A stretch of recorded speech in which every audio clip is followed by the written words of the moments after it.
Hello everybody, and welcome to this channel's first true crime story. I'm your host Brian, and I look forward to sharing this story with you all.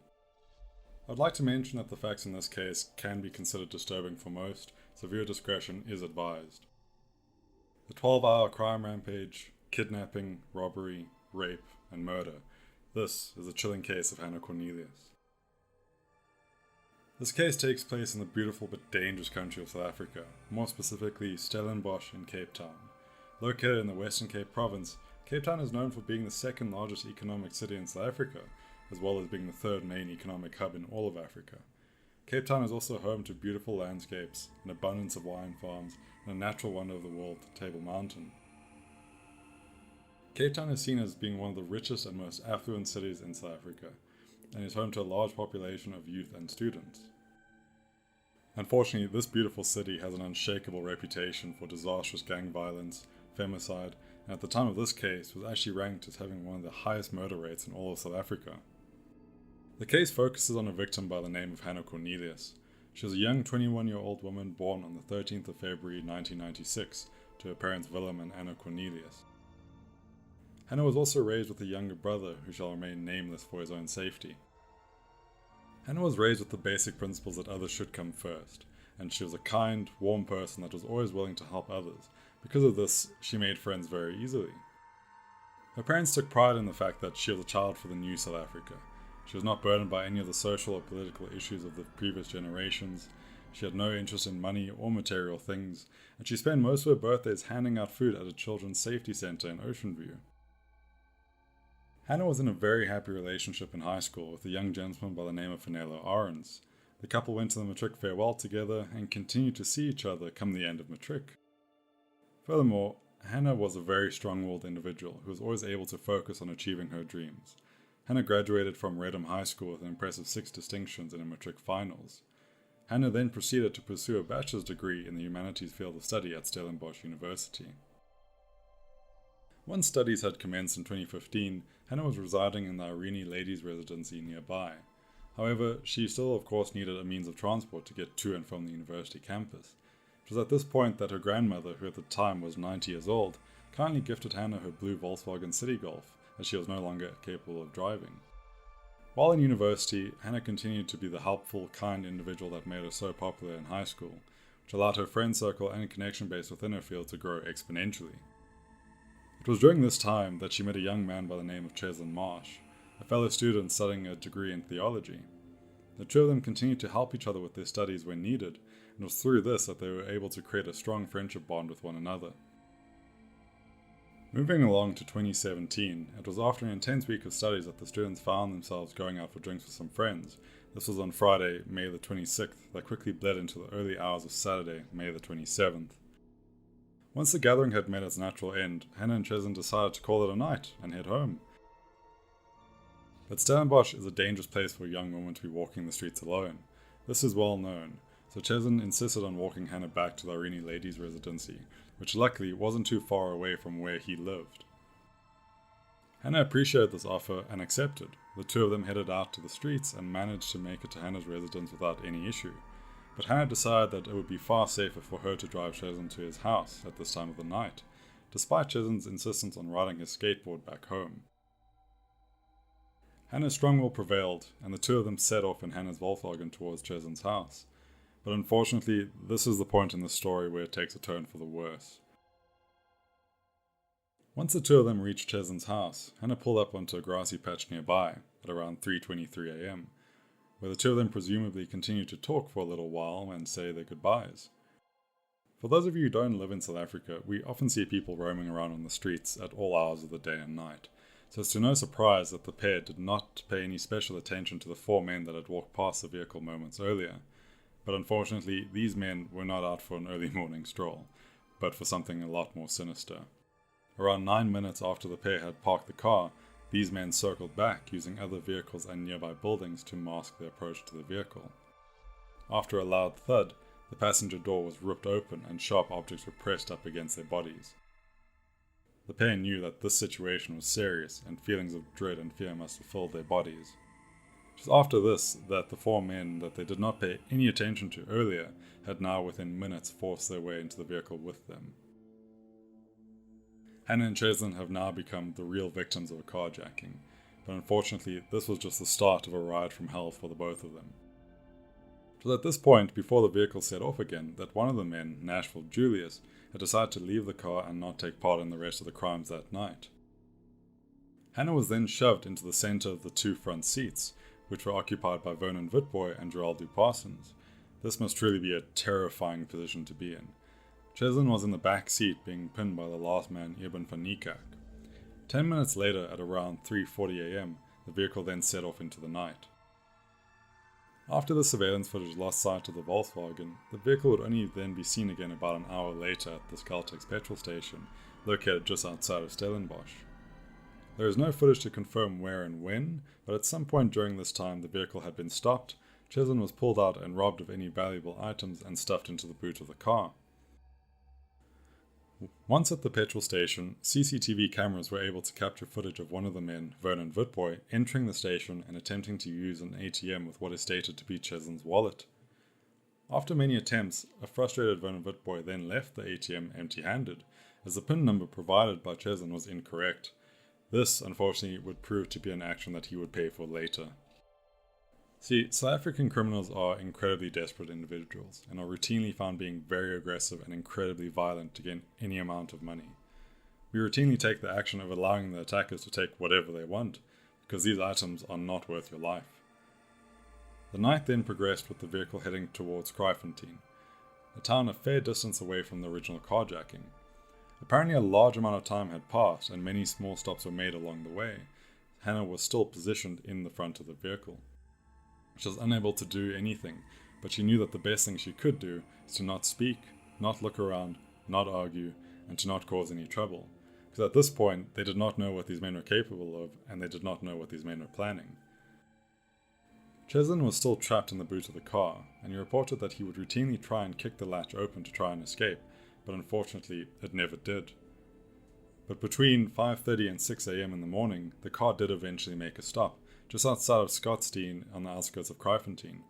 It was at this point where two of the men exited the vehicle, made their way to the rear end of the Volkswagen, and pulled Cheslin from the boot. This, unfortunately, would prove to be the point in the story in which Cheslin was punished for not giving the men the correct PIN number. He was pushed and shoved as he was taken a short walk from the car. Eventually, one of the men commanded that he get on the floor and place his head on a brick. It was at this point that Cheslin knew that he was most likely not going to make it out of the situation alive. As the two men towered over him, holding bricks in their hands, this was the last thing that Cheslin saw before he lost consciousness. But as bad as this was for Cheslin, this was at least the end of the terrible night's events for him. Unfortunately for Hannah, she was now left alone in the vehicle with these three men, and her night was only going to get worse. And at this point, you could not even begin to imagine what thoughts were going through her head. Hannah must have been absolutely terrified. Her only friend in this terrible time had been taken away and didn't return. Hannah was now continuing the nightmare alone without knowing what her fate would be. Between 6 o'clock and 7:30 am, the men then drove a short distance to a paintball field nearby.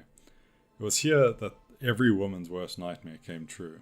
She was then pulled from the vehicle. She was sexually assaulted by all three men in a horrific gang rape.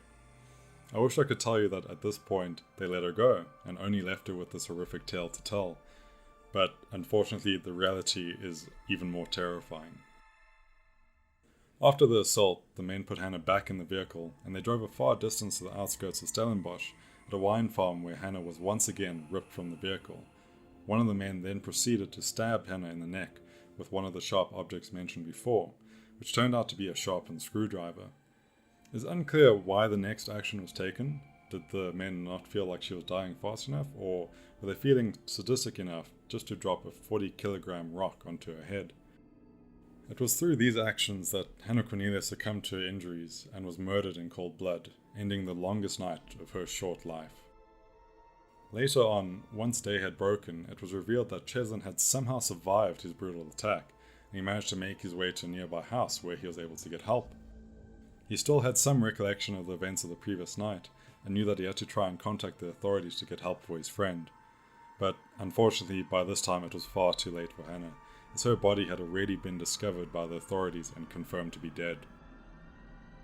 Cheslin proceeded to describe the events of the night before to the police, describing what the men had looked like, what car they were driving, and what had unfolded the night before to the best of his knowledge. But apparently, the blue Volkswagen had been reportedly spotted in and around Kryfontein multiple times. It's difficult to understand the mentality of these assailants, because after the crimes committed to Cheslin and Hannah, the three men continued on a crime spree. This included multiple instances of robbery, the first of which was a lady who was chased down and relieved of her handbag and cell phone. The second robbery took place nearly 5 hours later, and was yet another kidnapping in which the men intended to try and withdraw more money from an ATM. The group was spotted pulling up to another petrol station. The woman can be spotted in the back seat being held by Eben van Niekerk, a very similar situation to what we've seen before. This seems to be one of the group's regular activities, as Vernon Witbooi can be seen making his way towards yet another ATM in an attempt to withdraw money from the woman's bank account, and he has been noted to be wearing different clothing. The men were successful in obtaining around about 3,000 rand from the account before leaving. But this lady was incredibly lucky based on what we know about these men, as she was safely released from their capture. It was at this point that one of the men, Eben van Niekerk, was dropped off near Stellenbosch and given his share of the money. This was around 1,000 rand. There were reports that the men were driving around in an attempt to pawn off the car and were heading to Delft. The two remaining men were spotted by an undercover police vehicle at around 2 p.m. This then turned into a high-speed chase between the men and Detective Constable Bulaleni Siko, who was then backed up by another supporting police van. The men were chased over quite a long distance, but cameras were finally able to capture footage of the chase at the Dwarsendivaart farm, where the men abandoned the vehicle and were eventually captured and arrested by police. This brought an end to the horrific 12-hour crime spree. While in police custody, Vernon Witbooi confessed to various crimes committed during the night. It was in these confessions that their accomplices Eben van Niekerk and Nashville Julius were captured and placed into police custody. Despite the confessions of the two men, all four men pleaded not guilty in the Western Cape High Court, with Eben van Niekerk even rescinding a confession written in a letter addressed to Hannah's parents, stating that this was a coerced confession. One of the men, Nashville Julius, the man who had left early in the night, was being charged with robbery and kidnapping, while the rest of the men were being charged on multiple counts of robbery, kidnapping, attempted murder, rape, and murder. I feel like it is worth adding at this point that at the time of these offences, none of these men had committed any crimes like this, so it makes you wonder what can make someone decide to go to these extremes. During the investigations, it was found that two of the men, Vernon Witbooi and Geraldo Parsons, are actually members of the notorious Numbers Gang that operate in the Western Cape prisons, more specifically the 28s, which are known for their violent crimes. Geraldo has been photographed to have multiple prison tattoos showing graphic images of naked female bodies, as well as the chilling line, "Thirsty for blood." Vernon similarly was adorned in 28's gang tattoos. These gangs can only be accessed and entered while in the prisons, meaning that both men at some point had been through the prison system. Vernon Witbooi began a lengthy crime spree from the tender age of 13, and by the age of 15 he had been convicted of more than 10 crimes. The rest of the men, notably Eben van Niekerk and Geraldo Parsons, all had similar run-ins with the law from a young age, albeit not as prolific and frequent as Vernon. During the trial, it came out that during the 12-hour crime spree, it was reported by all the men that there was a fifth suspect that had joined them. This was supported by DNA evidence provided in court, although the details of his name and when exactly he joined the group is still unknown. To this day, police have still been unable to make any progress in identifying the man. I wish I could say that the start of the trial marked the start of the healing process for all the victims in the case, but in March of 2018, a mere 8 months before the verdict of the trial, Hannah's mother, Anna, was found dead. She was discovered floating in the water near Scarborough Beach. An investigation has since been opened to try and understand what could have happened to Anna, but there are no updates. The end of the trial brought in some much-needed closure for the family of Hannah Cornelius, as on November 12, 2018, Judge Roshani Ali found the men guilty on all counts and sentenced 3 of the men to life in prison, while the other man, Nashville Julius, was only sentenced to 22 years for the role that he played in the crimes that night. After the trial, a fundraiser was set up by Hannah's cousin for Cheslin, This was to help him pay for a hearing aid in order to help him deal with the permanent hearing damage they suffered as a result of the violent assault. The money was then also used to help pay for his continued university studies. After the murder, the Hannah Cornelius Foundation was started to help underprivileged communities. This was similar to what she had done on her birthdays of going out to the children's homes and handing out food. But unfortunately, as of the making of this video, the foundation has since closed down. The most recent update to this case is that, unfortunately, on the 9th of December 2022, Willem Cornelius lost his battle with cancer at the age of 64 and is only survived by his son. This has been reported as a representation of something so deeply and tragically South African, likened to war. And I feel like it's worth adding that at this point, there is a documentary on Showmax here in South Africa called The Last Blue Ride, and that outlines certain facts about these gangs and the prison systems, allowing for a deep dive into understanding how much of an issue repeat offences have become. So I thought I'll just leave you with one of Willem Cornelius' most devastating quotes during the trial. He said, "Me and my son, we are not a family. We are just survivors of what once was." I'd like to thank you all for watching. If you enjoyed this style of content, a like would be appreciated. If you have any questions, comments, or suggestions, please feel free to post them in the comments section down below. All sources referenced in this story will be available in the description for you to see. Thank you very much for watching.